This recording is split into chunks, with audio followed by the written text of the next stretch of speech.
गद्दी लोग सर पुराने ज़माने में भेड़ बकरियां पालते थे।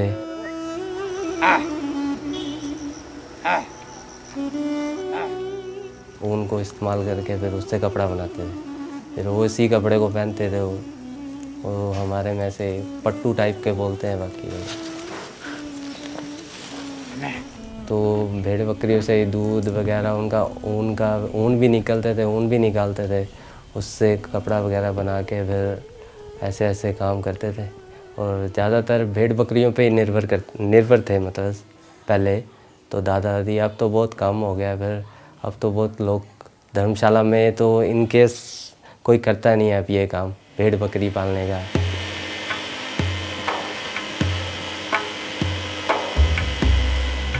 Pattu is the crown jewel of handicrafts heritage in Shashi Kumar's community, the Gaddis, a nomadic pastoral tribe native to India's mountainous state of Himachal Pradesh.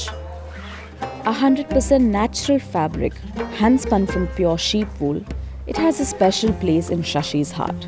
So much so that he took the conscious decision to not move to a big city, a path that many of his friends chose.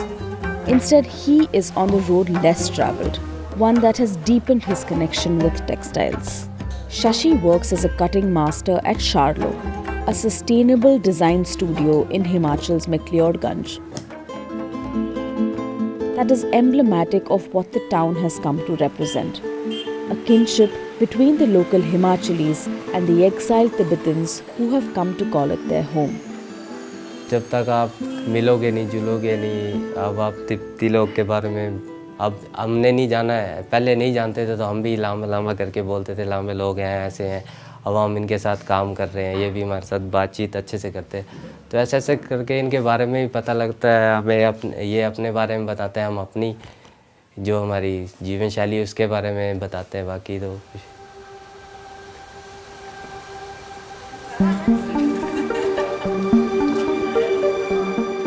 Charlo is the brainchild of fashion designer Tenzin, known among friends as Tennor.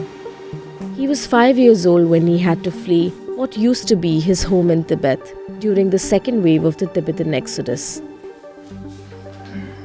His parents stayed behind, while he made the tedious journey to the Indian side of the Himalayas and arrived at McLeodganj, home to the Dalai Lama, spiritual guru of the Tibetans.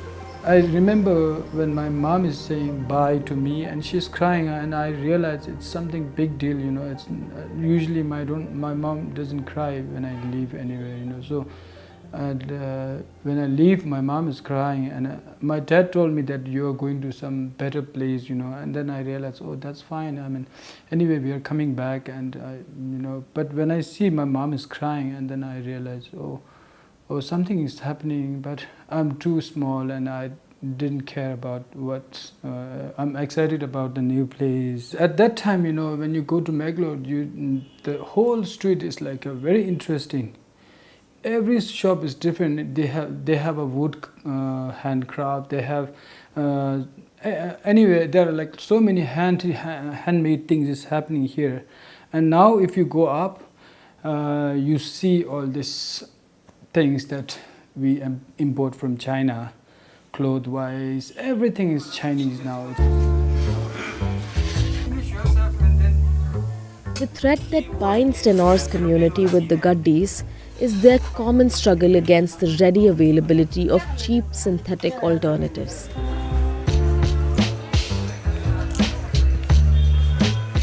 In a fast urbanizing world, vibrant textiles like Pattu have completely moved out of the market.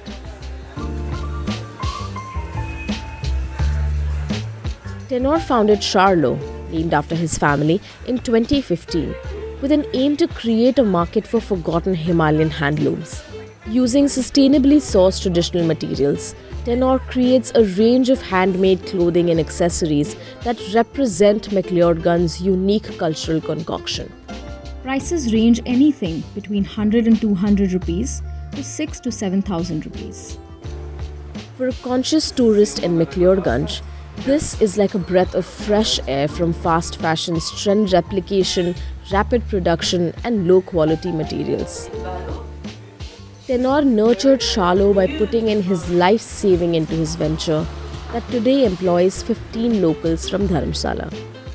To build a system, you need money, and it is quite strange for me because most of my employees are Indian, and but I should say owner. Yeah, I own this business, and if I applied for loan and stuff, it's impossible because I'm Tibetan.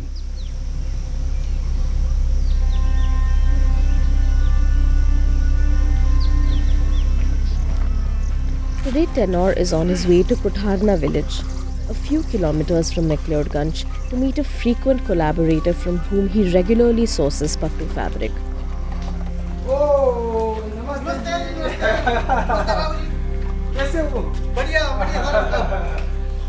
56-year-old Gatti weaver Taltira.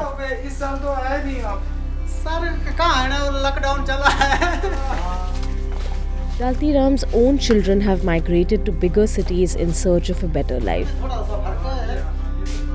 He has witnessed his community's gradual shift from traditional occupations like weaving and animal husbandry to jobs in tourism.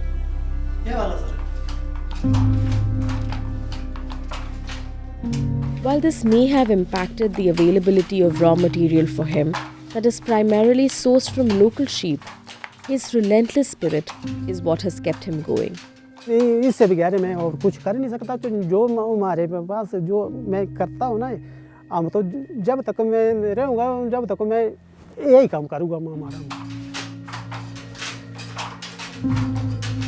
हमारे घर वाले भी नहीं करते वो बोलते ये क्या ना पेचीदा काम है इसके पीछे क्यों पड़ रहे हो क्या इसमें आपको क्या लाभ होता है चलो लाभ नहीं होता सर मैं अपना बुजुर्गी वो है पेशा है हमारा इसको नहीं मैं ख़त्म करूँगा जितने तक मैं हूँ ना इतने तक मैं ख़त्म नहीं करूँगा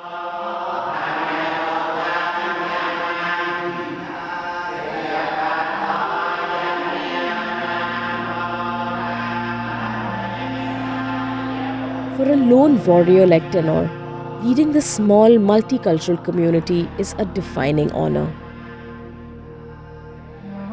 While he has been unable to see his parents in over 30 years, he is content with the knowledge that his work is an homage to the place where he was born and the place that he now calls home. In the beginning, I thought it would be a little bit difficult because different language, but I realized it's nice to having a different background, different culture. A lot of things you can learn from Indian government, Indian people, and a lot of things you can learn from Tibetan people for the Indians. My face is different, but I'm Indian. Yeah, I eat Indian food. I watch Indian movie. I deal with the Indian every morning and night. I meet my employees are Indian, so I speak them Hindi. So I'm Indian, but my paper says I'm Tibetan. That's the only thing,